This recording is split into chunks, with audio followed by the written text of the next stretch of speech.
मृदु मंगलमूला सैफल विधि सब साधन फूला।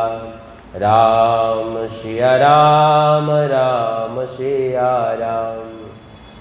बिन सत्संग विवेक ना होई। మనం ఎప్పటివరకైతే సత్సంగంలోని కూర్చోలేదో, సత్సంగాన్ని తాలూకా ఆశ్రయం తీసుకోలేదో, అప్పటి వరకు మనకి వివేకం రాదు. వివేకం అంటే జ్ఞానం. సత్సంగంలో కూర్చుంటే కానీ మనకి వివేకం రాదు. అయితే సత్సంగం ఎలా లభిస్తుంది? రామ కృపా విను సులభనో సోయి. అది భగవంతుడి తనక అనుగ్రహం తప్ప సత్సంగం లభించదు. స్వామి ప్రత్యక్షమైన అనుగ్రహం ఉంటే కానీ మనం సత్సంగం మనకి లభించదు. ఈరోజు మనం సత్సంగంలో మనకి లభిస్తుంది. సత్సంగంలో మనం ఈరోజు కూర్చున్నామంటే భగవంతుడి తనక అనుగ్రహం, స్వామి అనుగ్రహం. స్వామి అనుగ్రహం అంటే ప్రత్యేకంగా వచ్చేసి మీ దగ్గర కోట్ల రూపాయలు, ఫ్యాక్టరీ, ఇండస్ట్రీ, ఉద్యోగాలు, సుద్యోగులు, భార్య పిల్లలు ఇస్తారనుకున్నారేంటి? ఇది కాదు స్వామి తాలూకు అనుగ్రహం. స్వామి తాలూకు అనుగ్రహాన్ని, పరిభాషాన్ని మొత్తం అంతా పరివర్తనం చేసేసారు తాత్కాలికంగా ఈ కలియుగంలో. స్వామి అనుగ్రహం, సత్పురుషుల తాలూకా సాంగత్యం, భగవంతుడి తాలూకా కథా ప్రసంగం, వారి ద్వారా మనకి వివేకము, జ్ఞానము వస్తుంది. మరి చెప్తున్నారు, సత్సంగ మృదుమంగళమూల.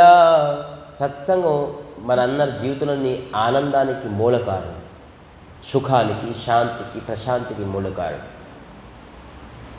మనం అనుకున్న ధనం, ఇండస్ట్రీ, ఫ్యాక్టరీ, ఉద్యోగం, సద్యోగం, అన్ని ఇల్లు, వాకులు మన ఆనందానికి, మన శాంతికి మూల కారణం అనుకుంటున్నాం. ఎవరికి ఇల్లు లేదు, ఎవరికి ఇండస్ట్రీస్ లేవు, ఎవరికి ఫ్యాక్టరీ లేదు, ఎవరికి ఉద్యోగం, సద్యోగం లేదు. ఎందుకు మనకు శాంతి లేదు, సుఖం లేదు? ఒకవేళ అది మూల కారణం అయితే, మూల కారణం శాస్త్రం ఏం చెప్తుంది? సత్సంగమే మన ప్రతి ఆనందానికి, సుఖానికి, శాంతికి మూల కారణం. మరి ఏమంటున్నారు?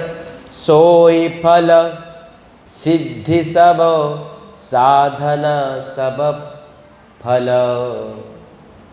మరి పూజ, పునస్కారాలు, డబ్బు, ధనము, స్త్రీ, ఉద్యోగం, సద్యోగం, ఇల్లు, వాకిల గురించి మనం ఏదైతే పరితపిస్తున్నామో, కష్టపడుతున్నామో, అవన్నీ కేవలము పరిశ్రమము. మరి అది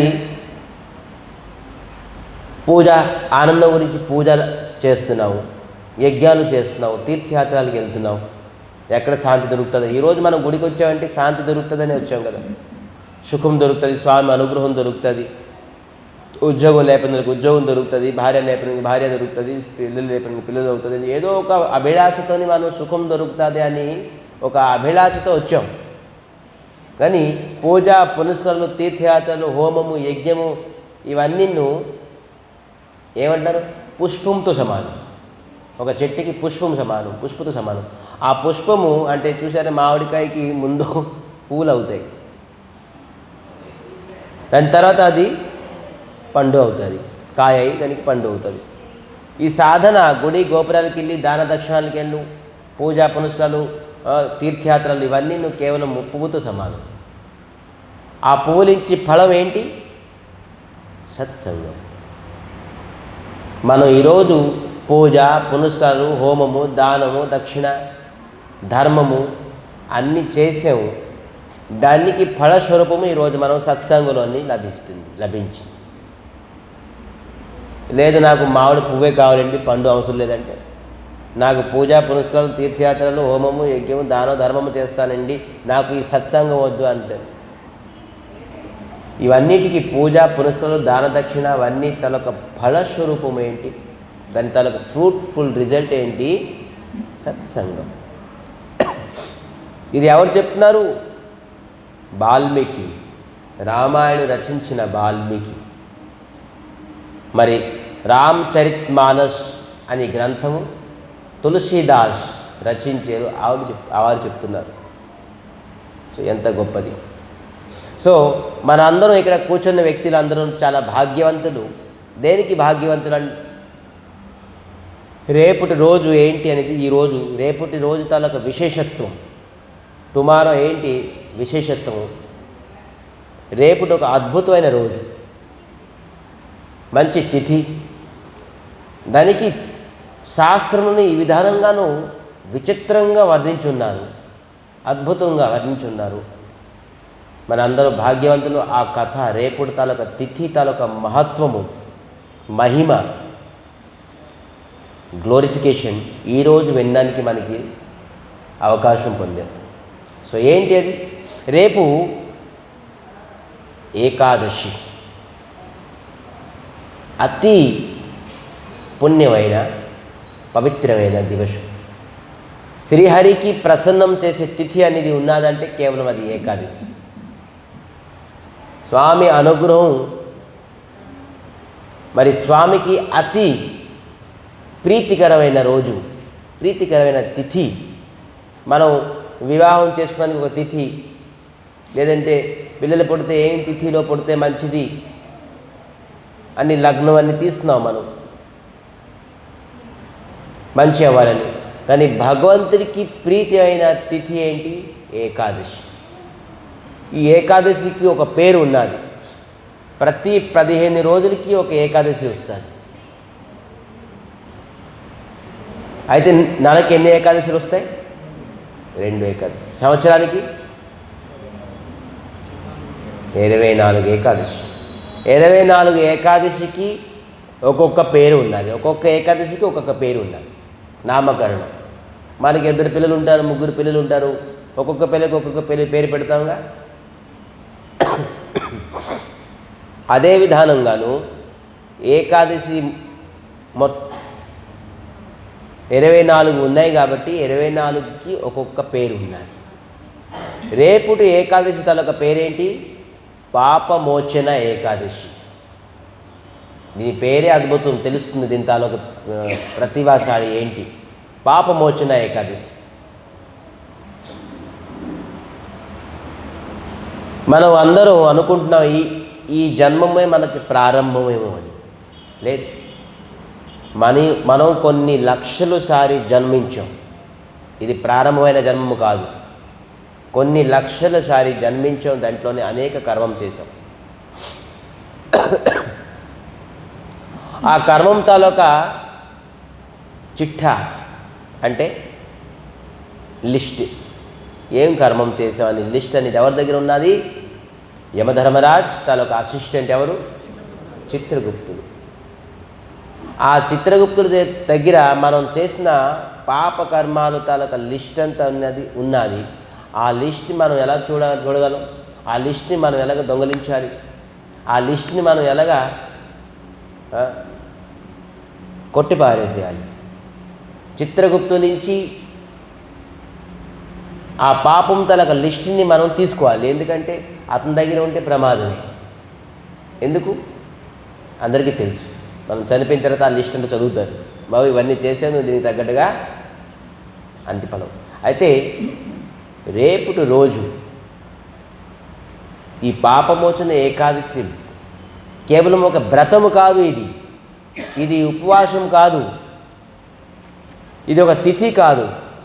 భగవంతుడి తాలూకా కరుణా తాలూకా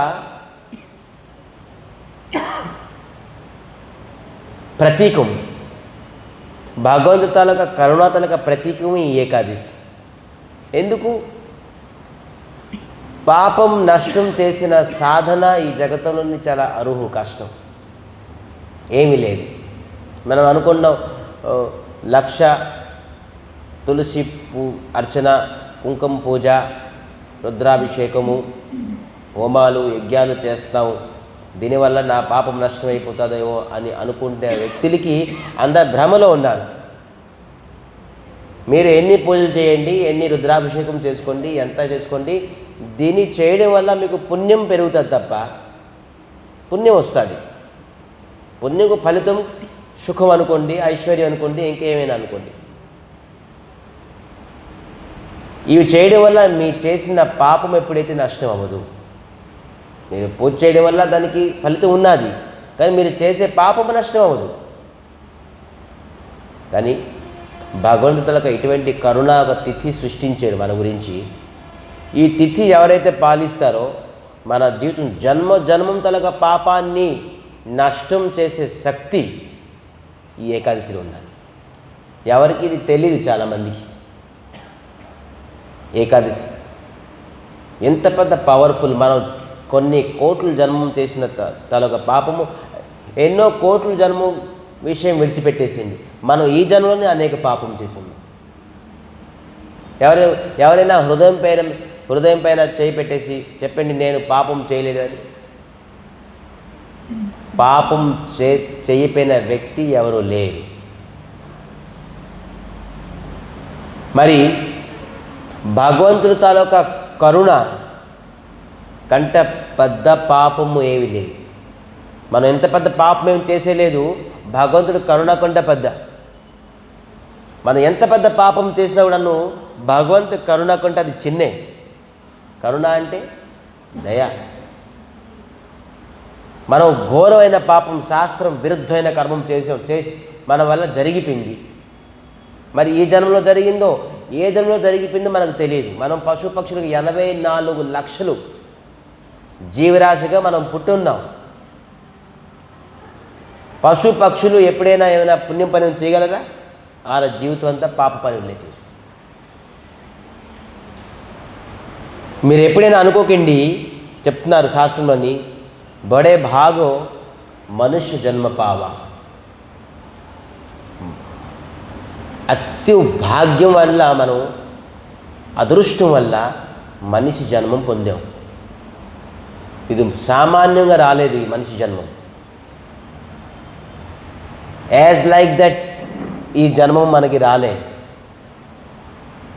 ఈ మనుష్య జన్మము ఒక వీజా, ఒక పాస్పోర్ట్. ఎక్కడికి వెళ్ళడానికి? వైకుంఠ లోకానికి వెళ్ళడానికి. ఈ వీజాతోని, ఈ శరీరంతోనే మనం వైకుంఠ లోకానికి వెళ్ళగలం. పశు పక్షులు, చెట్లు పొట్లు ఈ ప్రకారంగా కీట పతంగాల తాలూక జన్మము ఈ ప్రకారంగా శరీరంతో మనం ఎప్పుడు వైకుంఠానికి వెళ్ళాం. పై లోకానికి ఎప్పుడు వెళ్ళలేం. పై లోకానికి వెళ్ళడానికి ఇది ఒక పెద్ద వీజా, పాస్పోర్ట్. ఇటువంటి పాస్బుక్ పెట్టుకొని ఇటుపక్క ఐడి పెట్టుకొని మనం ఏం చేస్తున్నాం? దానికి ఏ ప్రకారంగా వినియోగించుకుంటున్నాం. సో కేవలం మనిషి జన్మం ఏమంటున్నారు? ఆహార నిద్ర భయమైథునం చ సామాన ఏతత్ పశుభి నరానా. ఆహారము, నిద్ర, భయం, మైథున్ ఏతత్ సమాన. ఇవి అందరికీ సమానమే. పశువుకి మరి పశుభి నరానా, పశువులకి మరి మనుషులకి ఈ 4 సమానం. ఏంటి? ఆహారం, పశువులు తింటారు, మనం తింటాం. నిద్ర, పశువులు పడుకుంటారు, మనం పడుకుంటాం. భయపడడం, ఆస్తి కరిగిపోతుందని, డబ్బు పోతుందని, లేకపోతే ఆరోగ్యం పోతుందని భయపడతాం. పశువులు కూడా భయపడతారు. మరి మైథున్, తప్పు పనులు పశువులు చేస్తారు, మనుషులు చేస్తారు. సో మనుషులకి పశువులకి ఏ ప్రకారంగా తేడా లేదు, సమానమే. కానీ ధర్మో హి విశేష. విశేషం అనేది ఈ మనిషి జన్మలో ఏంటి అంటే ధర్మం ఒకటే విశేషం. పశువులు ధర్మం చేయలేరు, మనుషులు కేవలమే ధర్మం చేయగలరు, ఇంకా ఎవరు ధర్మం చేయలేరు. ధర్మహీన పశుభి సమాన. ధర్మము హీనమైన వ్యక్తులు, ధర్మము ఆచరించిపోయిన వ్యక్తులు పశువుతో సమానం అని అంటారు శాస్త్రం. రూపం మనిషి అవ్వచ్చు, కానీ ధర్మం హీనమైన వ్యక్తులు పశువుతో సమానం అని అంటున్నారు. సో ఇటువంటి అద్భుతమైన మనిషి జన్మం పొంది మనం ధర్మము గురించి ఆలోచించాలి. అంటే అన్నీ ధర్మమే, ఏది ధర్మం కాదు. ఆకలిస్తే ఆహారం తినడం కూడా ధర్మమే. రోగం వస్తే ఔషధం తినడం కూడా ధర్మమే. నిద్ర వస్తే పడుకోవడం కూడా ధర్మమే. ధర్మం కాదా? ఇవన్నీ ధర్మాలే. ఆపదలో ఉన్నది కాపాడడం కూడా ధర్మమే. ఈ ధర్మము సామాన్య ధర్మం గురించి మనం మాట్లాడుకున్నాం. సబే పుంష పరో ధర్మ యథో భక్తి యథోక్షజే అహేతికి ప్రతిహత సోమాత్మ సుదుర్లభం యాత్మ సుదుర్లభం. నేను పరోధర్మం గురించి మాట్లాడుతాను. పరోధర్మం అంటే సర్వోత్కృష్ట ధర్మము, అన్నిటికంటే టాప్ మోస్ట్ ధర్మము. అదేంటి? ఆ ధర్మం ఏంటి? భగవంతుడికి భక్తి చేయడం, భగవంతుడికి ప్రేమించడం, భగవంతుడికి భక్తి చేయడమే పరోధర్మం. భగవంతుడి పైన మనకి ఎప్పుడు భక్తి ప్రేమ లభిస్తుంది ఎప్పుడైతే మన జీవితంలోని పాపము నష్టం అవ్వదు. పాపాత్ములు ఎవరి జీవితంలోని పాపము ఉన్నదో వాళ్ళు ఎప్పుడు కూడాను భగవంతుడికి భక్తి విశ్వాసము కలగదు. మనకి భగవంతుడి పైన విశ్వాసము, నమ్మకము, శ్రద్ధ, భక్తి, ప్రేమ కలగకుంటుందంటే దాని అర్థం ఏంటి? మన జీవితంలోని పాపము ఉన్నది. సో రేపుటి ఏకాదశి రోజు పాప మోచన ఏకాదశి, మన జన్మంతలుగా పాపాన్ని నష్టం చేసే తిథి రేపు ఎవరైతే వ్రతం ఆచరిస్తారో వాళ్ళు జన్మజన్మతులుగా పాపం నష్టమై పుణ్యవంతులు అయి మరి భగవంతుడిపైన విశ్వాసము, నమ్మకము, భక్తి వాళ్ళకి పెరుగుతుంది. భగవంతుడిపైన విశ్వాసం, నమ్మకం, భక్తి పెరిగితే వాళ్ళకి జీవితంలో ఎప్పుడు ఏ ప్రకారంగా దుఃఖం అనేది ఎప్పుడు వాళ్ళకి ఉండదు. భగవంతుడు ఎప్పుడు సచ్చిత్ ఆనందమైన రూపంలో ఉంటారో వారి భక్తులు కూడాను, వారికి విశ్వాసం చేసిన వ్యక్తులు కూడాను ఎప్పుడు కూడాను నిరంతరంగా ఆనందంగా ఉంటారు. ఒక వృత్తాంతం, ఒక ఎగ్జాంపుల్ ఇచ్చారు ఈ శాస్త్రంలోని. ఇది చక్రవర్తి రాజా మాంధాంత లోమష్ మునికి అడుగుతున్నారు. ఏంటి? రేపుడు ఈ పాపమోచన ఏకాదశి తలక మహిమ ఏంటి? ఎవరైనా చేసారా? పోనీ చేయడం వల్ల ఏమైనా లాభం పొందేరా అని ప్రశ్నిస్తున్నారు. ఇది అర్జునుడు కూడాను కృష్ణుడికి అడుగుతున్నారు. స్వామి, ఈ చైత్ర మాసంలో వచ్చిన కృష్ణపక్షంలో వచ్చిన ఏకాదశి పేరు ఏంటి? ఈ తిథి పాటించడం వల్ల ఒక వ్యక్తి ఏమి లభిస్తాడు అని అడుగుతున్నారు. సో ఈ విధానంగాను ఈ లోమష్ ఋషి ఈ ఏకాదశి వ్రతంతో ఒక మహిమ, ఒక చిన్న స్టోరీ చెప్తున్నారు. ఏంటి? ఒకరోజు చిత్రరథ నామక ఒక ఋషి పుత్రుడు పేరు ఏంటి? మేధావి. చిత్రరథ తాలూకా ఋషి తాలూకా పుత్రుడు తాలూకా పేరు ఏంటి? మేధావి. మేధావి అంటే మీకు అర్థమవుతూనే ఉంటుంది అతను ఏ ప్రకారంగాను. అది అతను ఈ మేధావి ముని నిరంతరంగా భగవద్ధ్యానం, పూజలోని ఆ జీవితం బ్రహ్మచారితో పాటిస్తూ అడవిలోని ముని ఋషులు అంటే అడవిలోనే ఉండేవారు. పూర్వం అడవిలోని ఎంతో తపస్సు చేసేవారు. నిర్జనంగా కేవలం ఒంటరిగా ఉండి భగవంతుల సాధన ఈ విధానంగా చేశారు. తన సాధన, తన తపస్సు చూసేసి ఇంద్రుడు భయపడేది. ఈ తపస్సు వల్ల, ఈ సాధన వల్ల ఇతను పుణ్యం, ఈ సాధన పుణ్యం వల్ల నా పోస్ట్ ఎక్కడ హాని అవుతుందేమో అని. ఇతను మళ్ళీ ఇంద్రుడిగా నా ప్లేస్లోని కాంపిటీషన్ వస్తారేమో. ఎవరు తపస్సు చేసినా కూడా ఇంద్రుడికి ముందు భయం.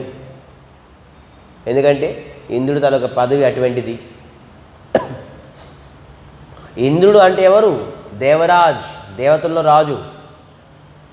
అదొక పోస్ట్. ఇంద్రుడు అనేది ఒక దేవత కాదు, పోస్ట్. మీరు కూడా సాధన చేసుకుని మీరు కూడా ఇంద్రుడు అవ్వచ్చు. 100 అశ్వమేధ యజ్ఞం చేయడం క్వాలిఫికేషన్ ఇంద్రుడిది.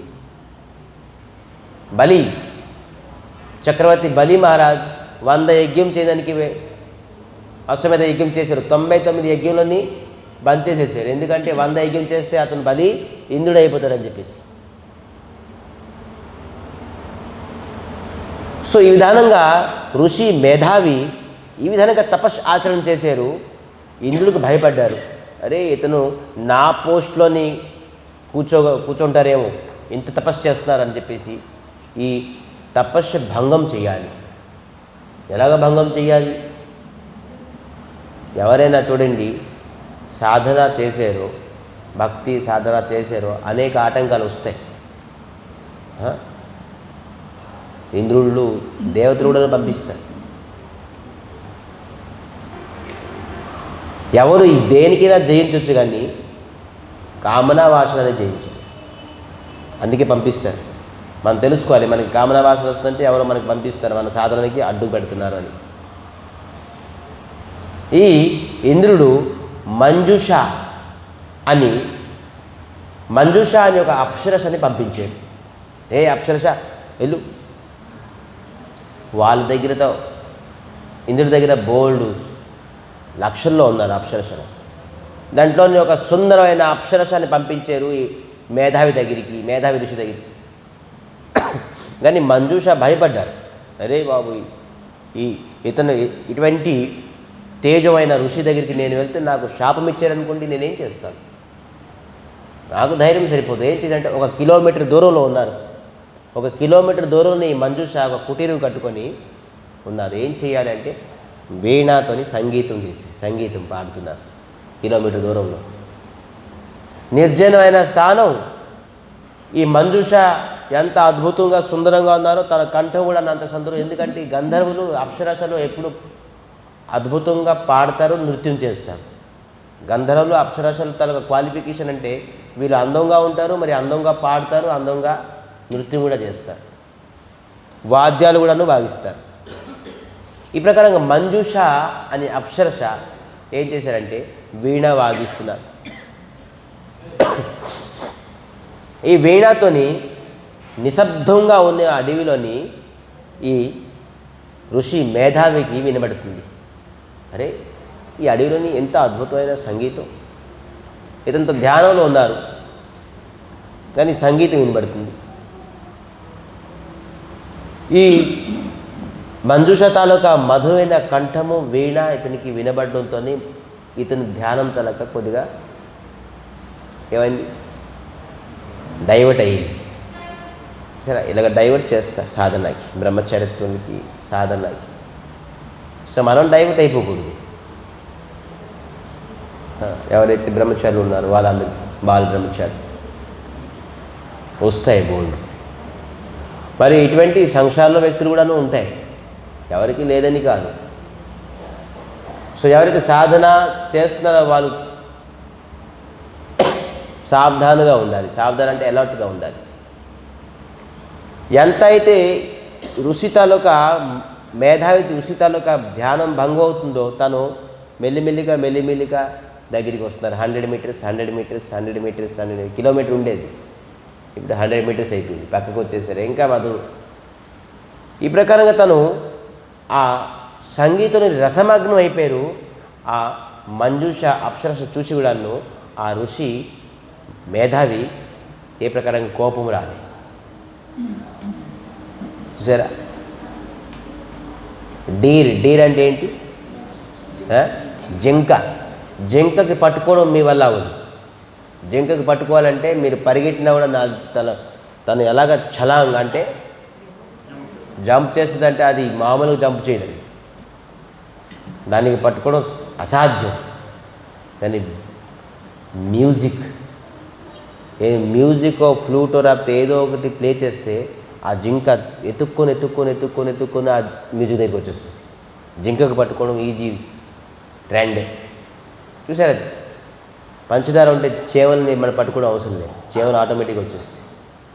అలాగే డీర్ని పట్టుకోవాలంటే మ్యూజిక్ మీరు పెట్టారనుకోండి, ఆటోమేటిక్గా జింక మీ దగ్గరికి వచ్చేస్తుంది. ఎందుకంటే తనకి స్మరణం అంటే చాలా ఇష్టం, మ్యూజిక్ అంటే ఇష్టం జింకకి. అందరికీ ఇష్టమే. ఈ ఋషి కూడా చూసారా భంగం అయిపోయారు. సో చూడడం వల్ల ఆ అప్సరసతలకు రూపం చూడడం వల్ల ఇంకా ఆసక్తి కలిగారు. సో విధానంగాను తనతో సంసారాన్ని పెంచుకున్నారు. ఎవరు? ఋషి మేధావి తపో వనంలోని ఏకాంతంగా ఉండి తపస్సు చేసేవారు. కేవలం మధురమైన కంఠం విని రూపం చూసి ఆసక్తి సంసారంలో. అప్సరస వచ్చిన పని అయిపోయింది. దేనికైతే వచ్చారో ఎవరు పంపించారు, ఆ పని అయిపోయింది. అప్సరస చెప్పారు, నేను వెళ్ళాలి నా లోకానికి అంటే ఇప్పుడే కదా వచ్చారు ఉండండి అని ఉంచేశారు. ఎందుకంటే మళ్ళీ మాట అయినపోతే ఇతను క్రోధమై మళ్ళీ ఏమి ఇస్తారో శాపం, మళ్ళీ ఉన్నారు. ఇలా కొన్ని అయిన తర్వాత మళ్ళీ కూడా అన్నారు, నేను నా లోకానికి మళ్ళీ చేరుకోవాలి. ఇప్పుడే కదా వచ్చారు. లేదు, హే మేధావి ఋషి, మీరు చూడండి ఎన్ని రోజులు అయ్యిందో అని. 57 years అయిపోయింది. 57 years 9 months 3 days లెక్క పెట్టారు. మీరు ఇప్పుడే వచ్చాను అనుకున్నారా? ఎలాగా మనం సంసారం చేసి ఎన్ని సంవత్సరాలు నష్టపోయాం. మనం బ్యాక్ చూడుకుంటున్నాం.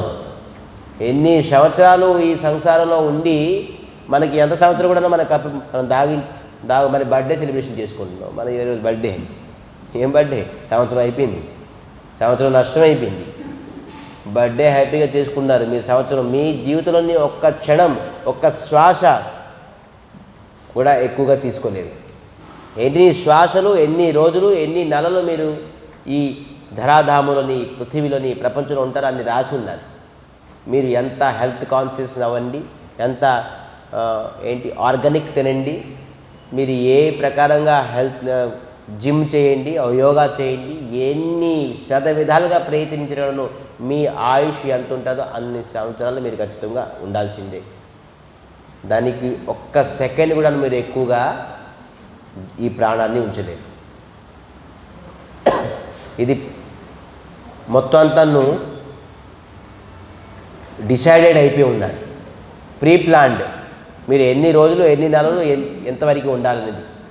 మీరు ఎంత కాన్షియస్నెస్, బాడీ కాన్షియస్నెస్ ఉన్నా కూడాను మీరు ఎక్కువ రోజులు ఉండరు. ఎన్ని రోజులు అయితే ఉండాలో అన్ని రోజులు ఇది ఖచ్చితంగా నిర్ణయించి ఉన్నది. సో ఇలాగ మన రోజులు సంవత్సరాల కొద్ది వెళ్ళిపోతుంది దీంట్లో ఉండి.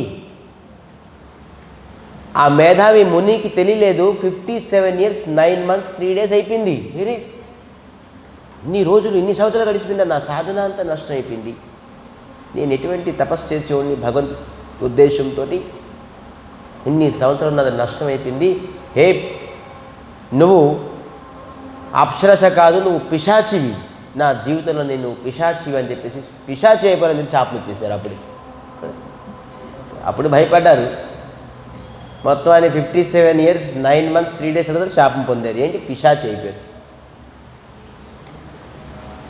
ఇతను ఋషి మేధావి పశ్చాత్తాపంతో వెళ్ళి వాళ్ళ నాన్నగారు చవన్ ఋషి, వాళ్ళ నాన్నగారి పేరు చవన్ ఋషి, నాన్నగారు నన్ను క్షమించండి, తప్పు చేశాను, నేను అడవికి వెళ్ళాను భగవత్ ప్రాప్తి గురించి, కానీ దేనికి వెళ్ళాను, ఏ ఉద్దేశంకి వెళ్ళాను, నేను ఈ ప్రకారంగాను ఒక అప్సరసలో పడిపోయి 57 years 9 months 3 days నేను ఈ విధానంగానే ఉన్నాను.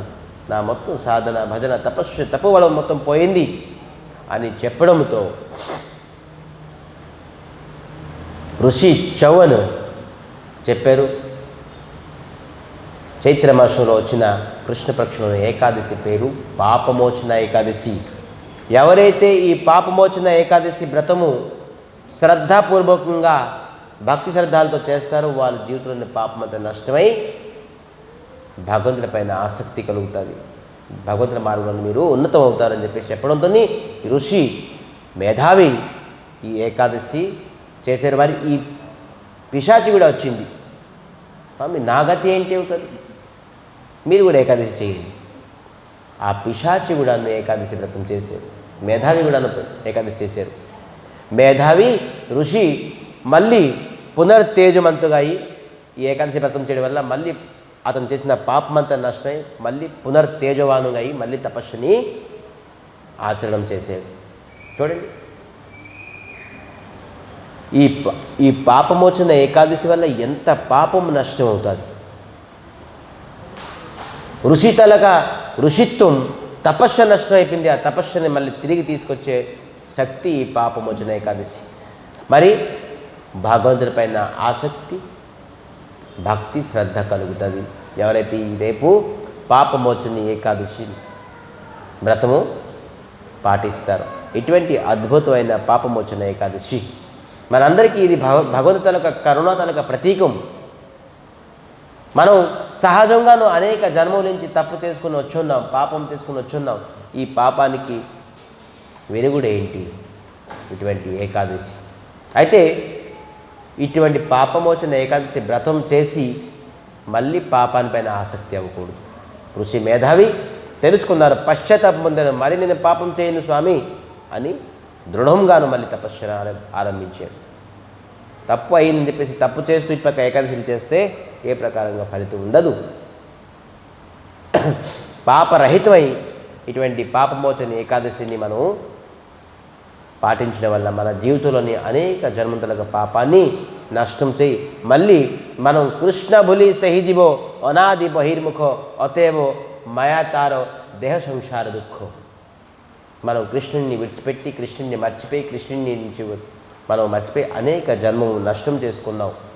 మళ్ళీ పునర్జాగృతి, మళ్ళీ పునర్సంబంధం మనం భగవంతుడి నుంచి కుదిరించుకోవాలంటే మనం ఇటువంటి పాపమోచన ఏకాదశి వ్రతము మన జీవితంలో తెలుసో తెలియకో అనేక పాపము జరిగిపోయింది, నష్టమైపోయింది. ఇప్పుడు భగవంతుడికి క్షమాపణ రూపం ఉంది, పశ్చాత్తాపం ఉంటుంది. స్వామి నన్ను క్షమించండి, నేను ఈ పాపమోచన ఏకాదశి వ్రతము భక్తి శ్రద్ధలతో అనేక.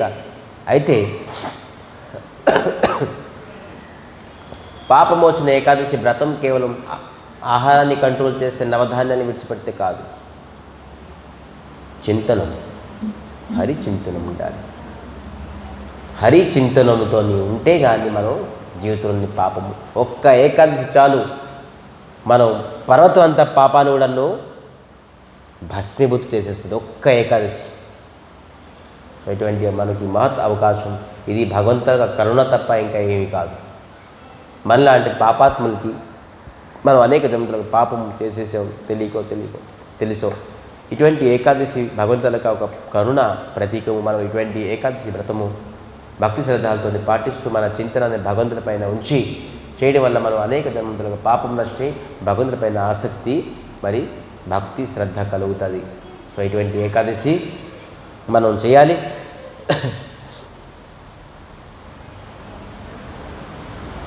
సో ఈ ఏకాదశి రేపు అందరూ భక్తి శ్రద్ధలు చేయాలి. మరి మనం క్రమాగతంలోని రామచరితమానస్ తెలుసుకుంటున్నాం. ఒక 10 minutes రామచరితమానస్ని ఇంట్రడక్షనే, ఎందుకంటే నిరంతరంగా అవుతుంది కాబట్టి రాముడి తలక కథని మనం బంద్ చేయకూడదు. సో రాముడి కథ రామనవమి వరకు మనం అలా కొనసాగిద్దాం అని కొంతమంది ఆప్షన్స్ అవుతున్నారు. కానీ సో మనం రామచరితమానస్ ఒక 10 minutes చెప్పి ఈరోజు కథని విరామం చేద్దాం.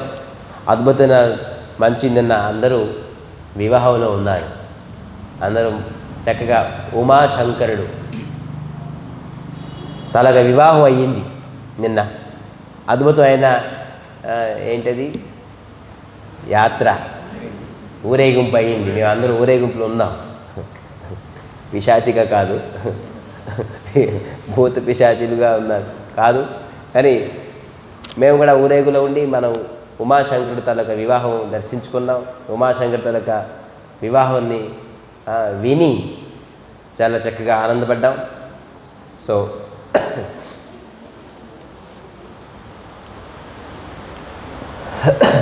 రామచరితమానస్లోని ఈ రామాయణం కథ ముందు ఈ శివపార్వతి ఉమాశంకరుడు తాలూకా కథ ఎందుకు చెప్పారు స్వామి? రాముడి తాలూకా కథ చెప్పొచ్చు కదా. ఉమాశంకరుడు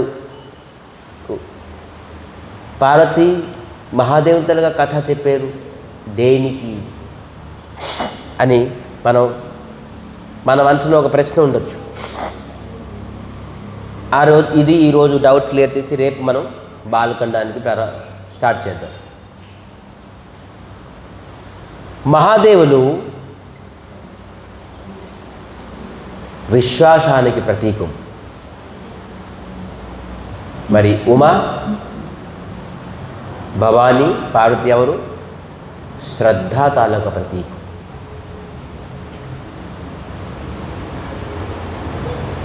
అయితే ఉమాశంకర్ అంటే ఎవరు? ఎవరు ఎవరు కథలో లేరు, ట్రాక్లు. ఎవరు?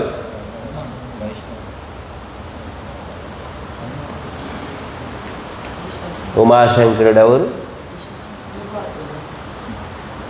శ్రద్ధ, విశ్వాసం. ట్రాక్లో లేరు, చూసారా? అందరు అవుట్ ఆఫ్ ట్రాక్. మహాదేవులు అంటే శ్రద్ధ, మహాదేవులు అంటే విశ్వాసము, మరి ఉమా అంటే శ్రద్ధ. అంటే ఎవరయ్యారు? శ్రద్ధ, విశ్వాసము. ఉమాశంకరుడు అంటే శ్రద్ధ, విశ్వాసం. ఎవరికైతే భగవంతుడి పట్ల శ్రద్ధ, విశ్వాసం ఉన్నాదో అటువంటి వ్యక్తికి భగవంతుడి తాలూకా ఏమవుతుంది? చింతన. భగవంతుడి తాలూకా చింతన, వారికి భగవంతుడి తాలూకా అనుభూతి లభిస్తుంది. ఎవరికైతే శ్రద్ధ మరి విశ్వాసం లేదో వాళ్ళకి భగవంతుడి తాలూకా అనుభూతి ఎప్పటికీ కలగదు. అందుకే ముందు శ్రద్ధకి ప్రతీకంగా ఉమా, మరి విశ్వాసంగా ప్రతీకంగా శంకరుడు, ఉమాశంకరుడు తాలూకా చరిత్ర చెప్పారు.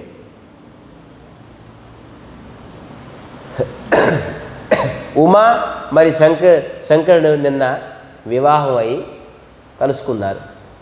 విడిపేరుగా ముందు కలుసుకున్నారు. అంటే శ్రద్ధ, విశ్వాసం కలయికతోనే మనకి భగవంతుడి తాలూకా అనుభూతి లభిస్తుంది దాని అర్థం. కేవలం శ్రద్ధ ఉండడం వల్ల, విశ్వాసం లేకపోవడం వల్ల ఏమవుతుంది? భగవంతుడి పైన విశ్వాసం ఉండదు.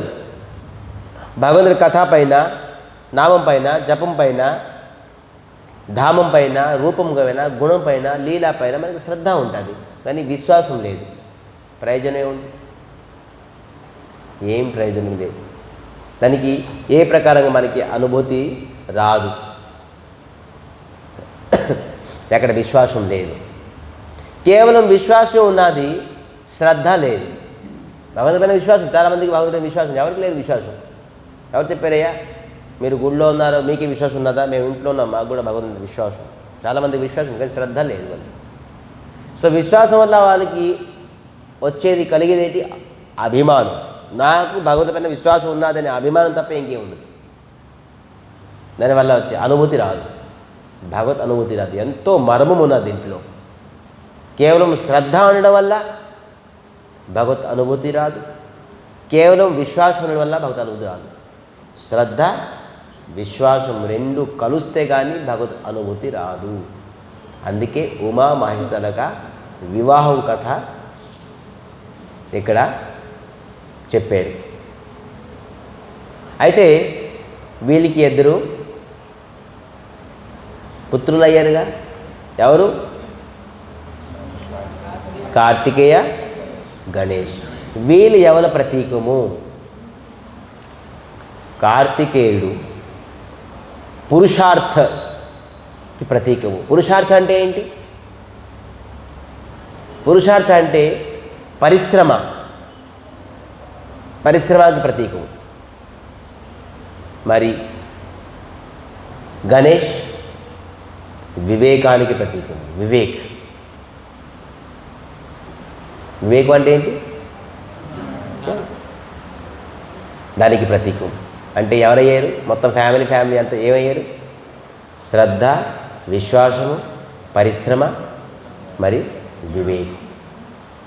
ఇది ఎవరి దగ్గరికి ఉంటుందో వారి ఇంట్లో ఎప్పుడు తగువు కాదు, తందనాలు కాదు, ఎప్పుడు కల్మషం కాదు, అశాంతి కాదు, ఎప్పుడు దుఃఖం ఉండదు. అందుకే నిన్న చెప్పుకున్నాం, ఈ నలుగురు ఎందుకు ఏకమత్యంగా ప్రతి గుళ్ళో పూజించబడుతున్నారు? ఎందుకంటే వీళ్ళు భగవంతుడి తల పైన శ్రద్ధ, విశ్వాసము, భగవంతుడి గురించి పరిశ్రమ, భగవంతుడి గురించి వివేకం పెడుతున్నారు. అయితే పరిశ్రమ అంటే ఏంటి?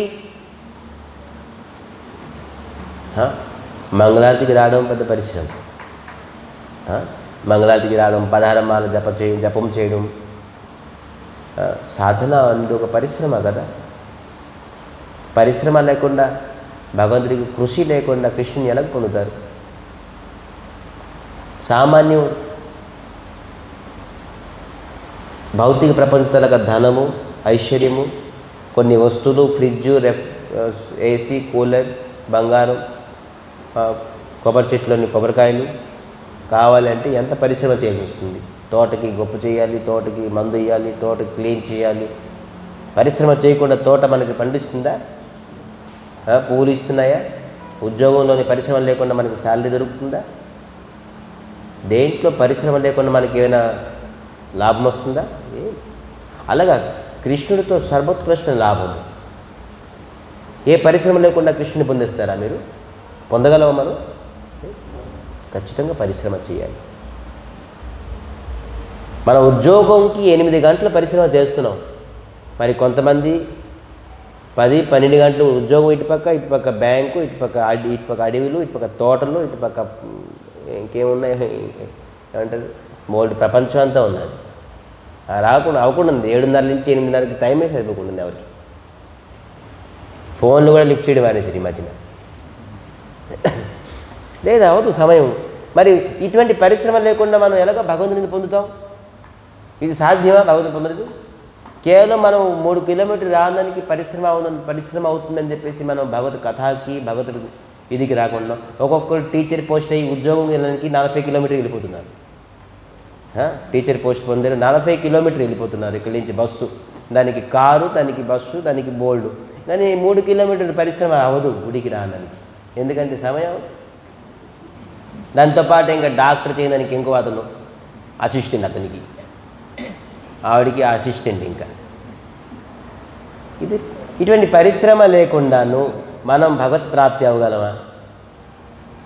ఈరోజు కనబడారు కొంతమంది, కథలో లేరు చాలామంది, 4 రోజుల నుంచి లేరు, పరిశ్రమ లేదు. మంగళారతికే, సంధ్యా కథకి లేదు. కథ వెన్ను ఒక పెద్ద పరిశ్రమ అయింది. కూర్చోని గంట సేపు కూర్చోడం ఒక పరిశ్రమ కాదా? చెప్తాను పరిశ్రమ ఏంటి, వాస్తవమైన పరిశ్రమ ఏంటి చెప్తాను తర్వాత. పెద్ద పరిశ్రమ లేకుండా భగవంతుడిని ఎవ్వరు కూడాను పొందలేరు. ఖచ్చితంగా కృషి చేయాలి, పరిశ్రమ చేయాలి. భౌతిక ప్రపంచం పైన, భౌతిక వస్తువులపైన మనం పొందాలంటే ఎంత కృషి చేస్తున్నాం, ఎంత పరిశ్రమ చేస్తున్నాం. రక్తాన్ని చెమటగా కక్కిసి మనకి కావాల్సిన వస్తువులు మనం పొందుతున్నాం. అది కూడాను కొంతే పొందుతున్నాం, పూర్తిగా పొందలేకపోతున్నాం, సంపూర్ణంగా పొందుకుంటున్నాం. మరి కృష్ణుని పొందాలంటే ఏమి చేయాలి? రక్తానికి ఎవరికి తపన ఉన్నది కృష్ణుని పొందుతానండి, అటువంటి వ్యక్తికి ఇవన్నీ కావాలి. ఎవరికి కృష్ణ అవసరం లేదంటే ఇవరికి పరిశ్రమ అవసరమే లేదు. కొంతమంది ఇంట్లోని బద్ధకంగా కూర్చుంటారు, వాళ్ళ ఉద్యోగం, సద్యోగం, ఇల్లు, వాకులు, వాళ్ళకి ఏం అవసరం లేదు, తేరగా తిని పడుకుంటారు. అటువంటి వాళ్ళకి ఉద్యోగం ఏముంది, డబ్బు ఏం అవసరం, వాళ్ళకి ఏ ప్రకారం అవసరం లేదు, ఏదో ఉంటే తింటారు, లేకపోతే లేదు. అటువంటి వాళ్ళకి పరిశ్రమ అవసరం లేదు. కృష్ణుడికి కావాలి, భగవత్ ప్రాప్తి అవ్వాలి జన్మలోని అని వ్యక్తికి పరిశ్రమ చేయాల్సి వస్తుంది. వాళ్ళు పడుకోవడం లేట్ అయింది, అందుకే జపంకి రాదు, పరిశ్రమ లేదు. ఇది పరిశ్రమ, ఇది ఒక పెద్ద పరిశ్రమ లేదు. ఈ ప్రకారంగా పరిశ్రమతో భగవత్ పొందడం. మరి ఎలాగ పడితే అలాగ పరిశ్రమ అయితే అవదు. ఎలాగ పరిశ్రమ చేయాలి? దానికి యాడ్ అయ్యారు ఎవరు? వివేకం. గొడ్డులాగా కష్టపడితే లాభం లేదు, చలాకీగా కష్టపడాలి అంటారు. అంతేనా? చలాకీ. కొంతమంది సహజంగా సరళంగాను కొన్ని విషయాలు పొందేస్తారు. కొంతమంది గొడ్డులాగా కష్టపడతారు కానీ ఏ ప్రకారం ఫలితం రాదు. కానీ కొంతమంది ట్రిక్గా పనిచేస్తారు, ట్రిక్గా కష్టపడతారు, వాళ్ళు ఖచ్చితంగాను ఈజీగా ఫలితం పొందుతారు. సో వివేకం ఉండాలి. ఎవరు ఉండాలి? వినాయకుడు కనీసం వివేకంతో. వివేకం ఖచ్చితంగా. వివేకం అంటే ఏంటి? పరిశ్రమ అంటే తెలిసింది ఏంటి? వివేకం అంటే ఏంటి? వివేక్ అంటే ఎవరైనా చెప్పగలరా? ఏమైనా 4 అక్షరాలు చెప్తే నాకు కూడా బాగా అనిపిస్తుంది. అంతే, అందరూ పడుకోకుండా వింటున్నారనేట్టుగా నాకు అనుభూతి అనిపిస్తుంది. వివేకం. జ్ఞానం అంటే ఏంటి? నేను సినోనిమీ అడగలే, దాని మీనింగ్ అడిగాను, దాని తనకు డెఫినేషన్ అడిగాను. వివేకం. చూడండి, మనం ఇన్ని శాస్త్రాలు చదివా, ఇన్నిసార్లు సత్సంగంలో కూర్చున్నాం, వివేకం అంటే ఏంటి తెలియదు. మళ్ళీ తెలుగులోనే చెప్తున్నారు.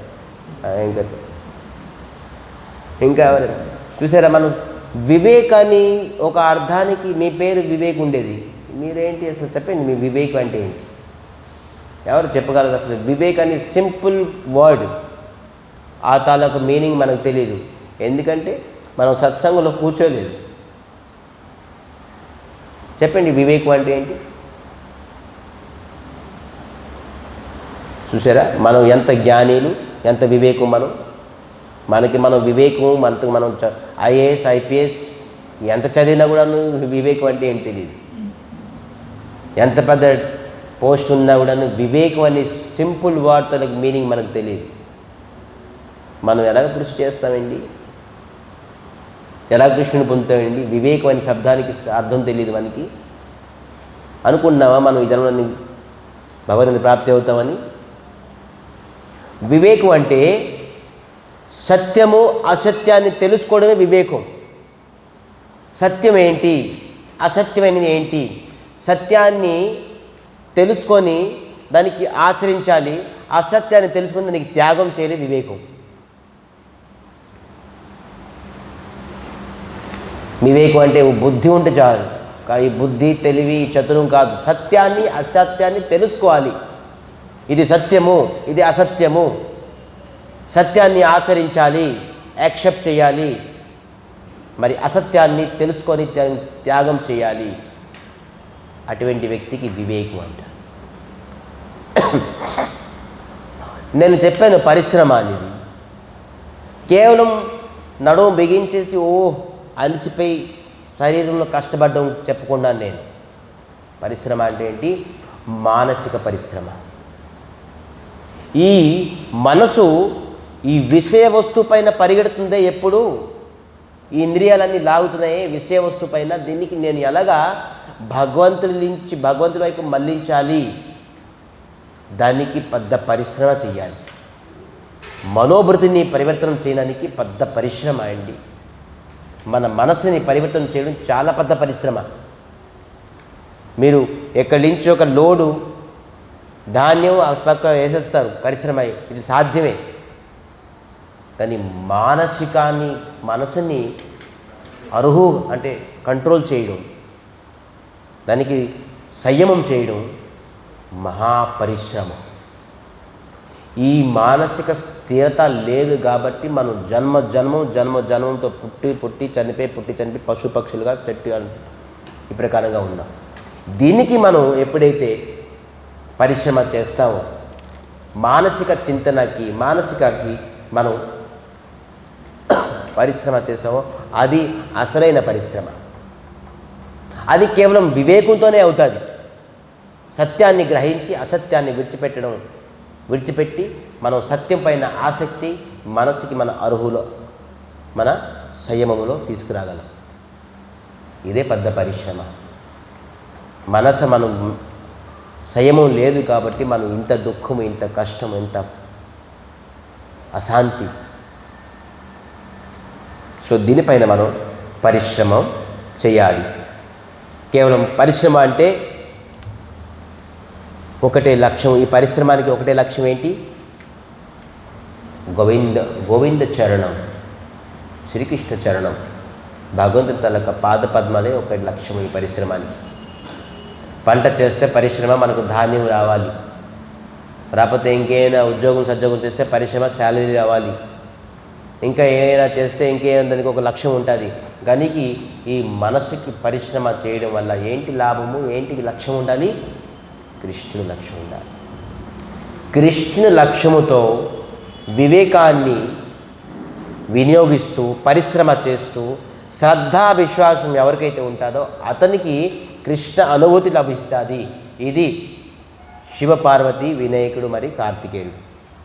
అందుకే ఈ కుటుంబము ఈ జగత్తులోనే పూజించబడుతుంది.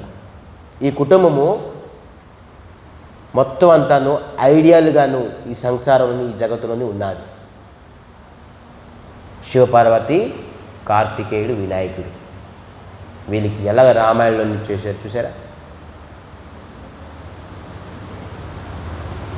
సో విధానంగాను ఎవరు మనం తెలుసుకున్నాం. మహాదేవులు ఎవరు, పార్వతి ఎవరు, కుమారస్వామి ఎవరు, మరి గణేష్ ఎవరు. విధానంగా సతీ వివాహం అయింది. వివాహం అయి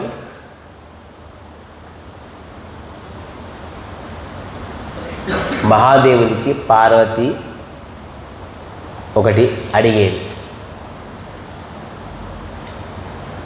ఏంటి అడిగేరు అని చిన్న చెప్పేసి ఈరోజు కథాన్ని విరామం చేద్దాం. రేపు సస్పెన్స్. ఏంటి అడిగారండి? రామకథ, భాగవతం కథ, గౌరాంగ మహాప్రభు కథ ఎవరు ప్రారంభించారు?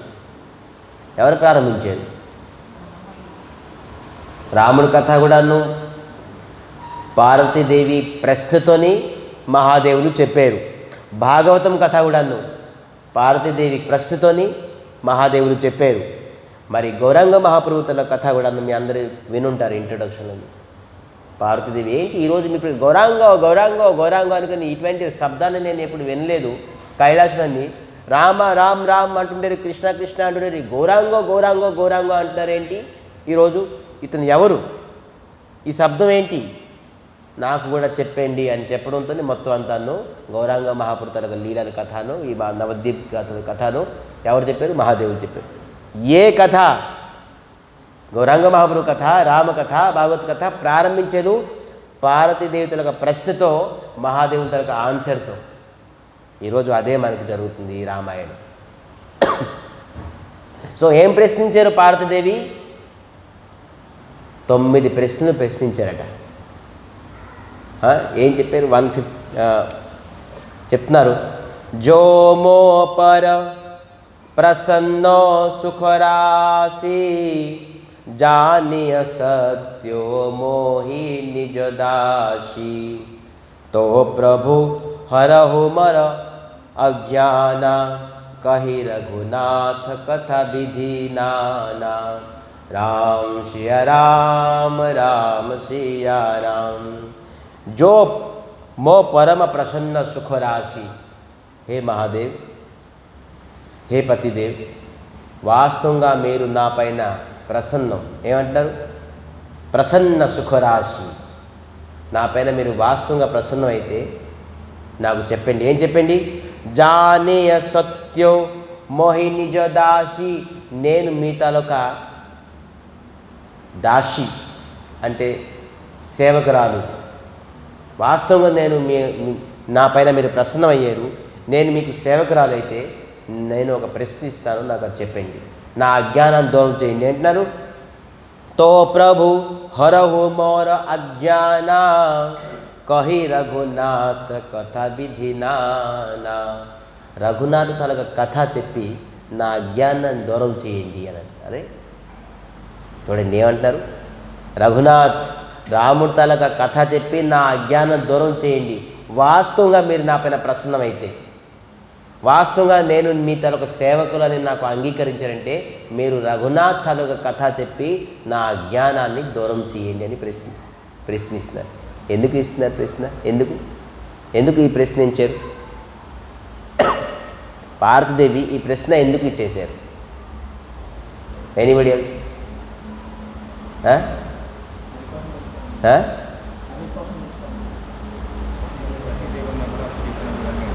ఏంటి?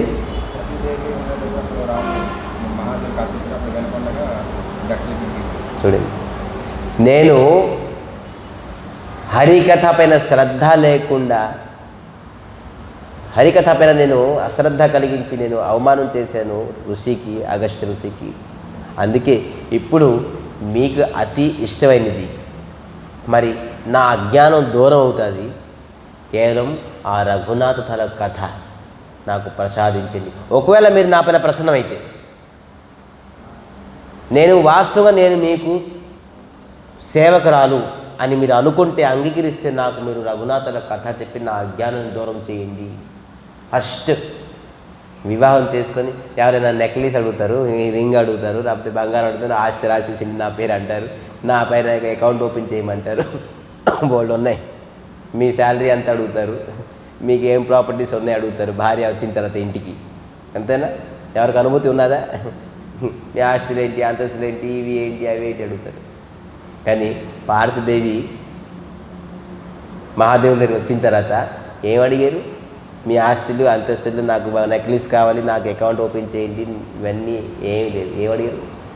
కహో రఘునాథ కథ, నా అజ్ఞానం దూరం చేసేసి రఘునాథ కథ నాకు చెప్పండి. ఒకవేళ వాస్తవంగా మీరు నా పైన ప్రసన్నమై ఉంటే ధన్యం.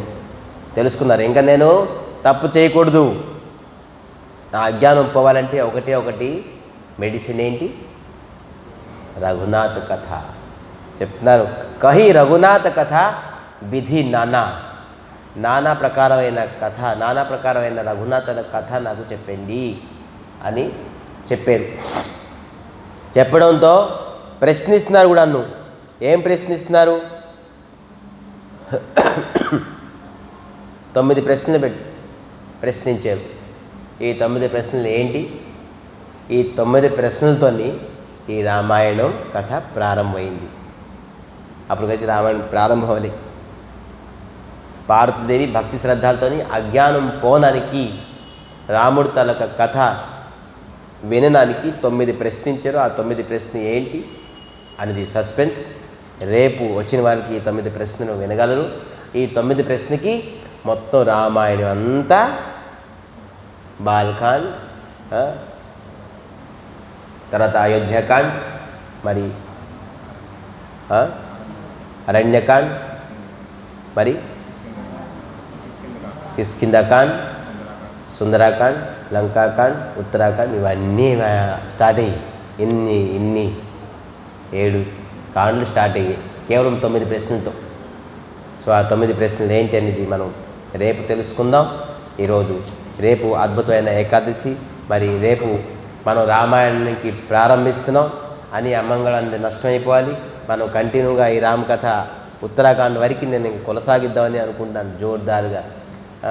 అందరూ రసిక భక్తులు అజ్ఞాని పోవాలంటే మనది ఈ రాముడి తరగ కథ మనం ఖచ్చితంగా వినాలి. కాబట్టి అందరూ ఎప్పుడు సమయం దొరికిన ఈ రామకథకి వచ్చి పాల్గొనాలని కోరుకుంటూ ఈరోజు రాముడి తలక చరిత్ర కథ ప్రారంభించే ముందు 2 నిమిషాలు భగవంతు తలక కీర్తనాన్ని చేస్తూ ఈరోజు కథాని విరామం చేద్దాం. వంశాకల్పతరుభ్యశ్చ కృపాసింధుభ్యేవ చ పతితానం పావనేభ్యో వైష్ణవేభ్యో నమో నమః.